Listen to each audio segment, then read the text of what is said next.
What's up guys? This is Poy. Kung bago ka pa lang sa channel na to, welcome na welcome ka. Kung luma ka naman, welcome back. Alright, so another TWS earbuds na naman ang ating i-review sa ating channel. So this one is the QCY T7.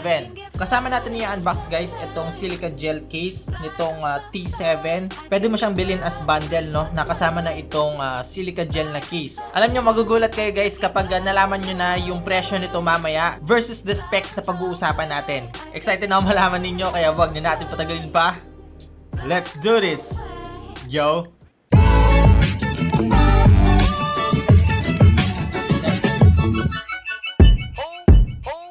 Alright, so unbox na natin to at sabay-sabay natin tignan kung anong laman at anong itsura nitong QCY T7.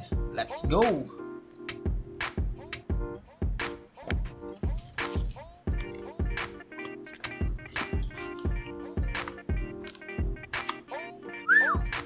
Alright, so medyo box type yung itsura niya na may pagka-curve ng konti. So aside dito sa T7 guys, ano pa yung makikita natin dito? Of course, we have the user manual and yung ating charging cable. Tingnan nga natin kung Type-C to. Oh yeah! Type-C siya guys. Plus point sa akin to. Okay, open na rin natin tong gel case nya. Tingnan din natin kung anong tsura. By the way, meron tong iba't ibang kulay ah.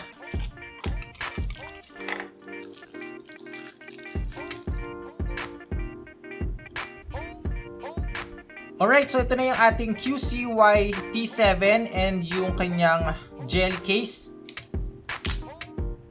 Uy.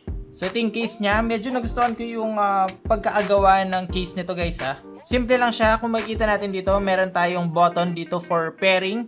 And then yung ating light indicator. Tapos dito sa baba ng charging case, meron tayong makikitang mga information dito ng mismong earbuds and yung ating Type-C port. Okay, buksan na natin to at sabay-sabay nating tignan. Alright, so ito na siya guys.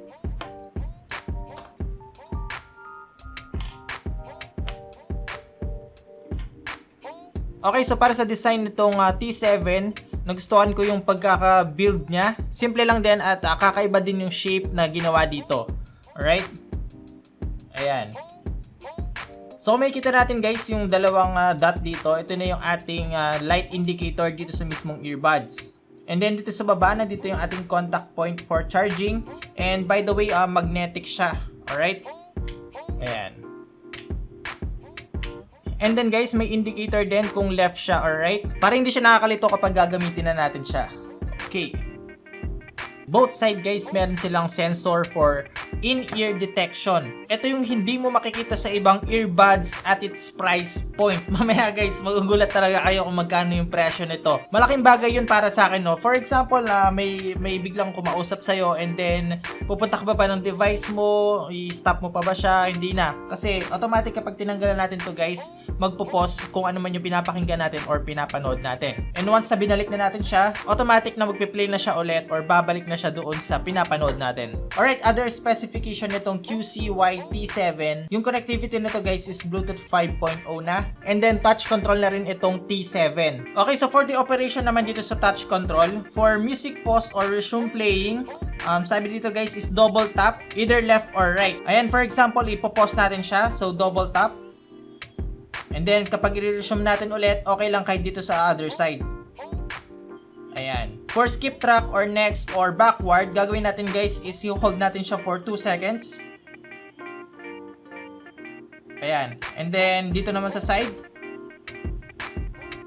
same din. Alright? So next siya and previews. And then guys, for answering or end call, i-double tap lang natin siya. And then for ignore call naman, i-hold natin siya for 1 second. And then guys, para ma-activate naman natin yung voice assistant, itatap lang natin ng 3 times, either left or right na earbuds. So try natin, 1, 2, 3. Ayan, and there you go. So bukod doon, compatible itong T7 both Android and iOS device. Tapos meron itong IPX4 na rating, meaning sweatproof siya. Pwede natin siyang gamitin while working out sa gym or jogging or biking. Pero wag lang natin siyang ilulubog sa tubig. Ang maganda dito guys, meron siyang ENC or electronic noise cancellation audio technology. Both listening to music yun guys and sa kanyang microphone. Meaning mababawasan natin yung mga background noise or yung mga unnecessary noise na maririnig natin while calling or kapag nakikinig tayo ng music. Para naman sa battery guys, itong charging case niya is meron siyang 380 mAh na battery capacity. Maglalas naman to ng 17.5 hours playback time. Pero guys, hindi nila nabanggit kung ilan ba yung battery capacity ng each earbuds. Pero based kasi sa kanilang specification, pwede natin siyang gamitin ng up to 4 times. Ito yung isa sa mga plus point na nagustuhan ko dito sa Tws kasi meron silang sariling application. Ang maganda dun kapag in-install na natin yung kanilang QCY na application, meron siyang pop-up window na lalabas dito once na na-connect na yung ating T7 dito sa ating device. So bigyan ko kayo ng sample. Ayan. So open lang natin yung lid nitong charging case and then that's it. Automatic guys. Na-connect na siya. Ang maganda doon is meron siyang information for both earbuds kung ilan na yung battery nila and then for the charging case naman kung ilan na din yung battery na meron pa. Tapos guys, meron siyang shortcut menu dito for settings. Ang nagustuhan ko dito is pwede nating palitan yung ating touch control. For example, mas sanay ka na yung double tap natin is voice assistant. So pwede natin palitan yon. For example, yung triple tap natin, mas sanay ka na play and pause yun. So pwede din natin siyang palitan. And then guys, isa sa mga nagustuhan ko dito sa kanilang application is yung equalizer. So for example, hindi ka satisfied or ayaw mo yung tunog nitong T7, madali lang yan i-customize through equalizer. So meron ng mga preset dito, pop, ayan, bass kung gusto mo nang ma-bass, and then rock, tapos meron tayong soft and classic. And then kung gusto mo naman na customize siya guys, punta ka ng default and then dito mo siya ibahin. Ayan. Again, this is something na hindi natin makikita sa ibang earbuds at its price point. Okay, proceed na tayo guys sa sound quality nitong QCY T7. So meron itong 13mm bass boost driver. Meaning guys, mas punchy, mas maririnig natin yung bass nito at yung mids and high is clear and crispy. Now, check natin kung totoo ba talaga na maganda yung tunog nitong QCY T7. Let's go, pakinggan natin.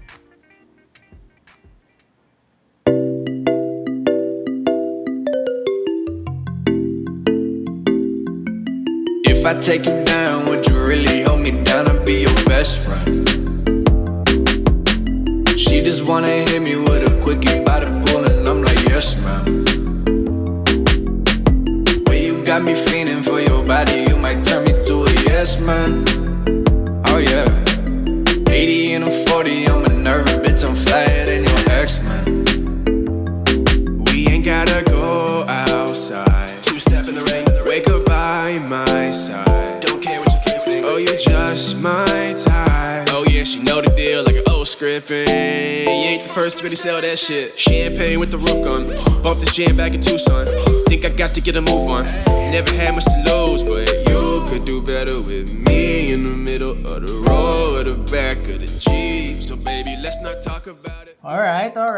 Okay siya guys. Nakaiwalay talaga yung bass niya and yung kanyang highs and mids. Kung ayaw mo naman yung default audio quality nitong T7, pwede mo siyang i-customize guys dun sa kanilang application. Okay, sabihin ko na sa inyo yung price nitong QCY T7.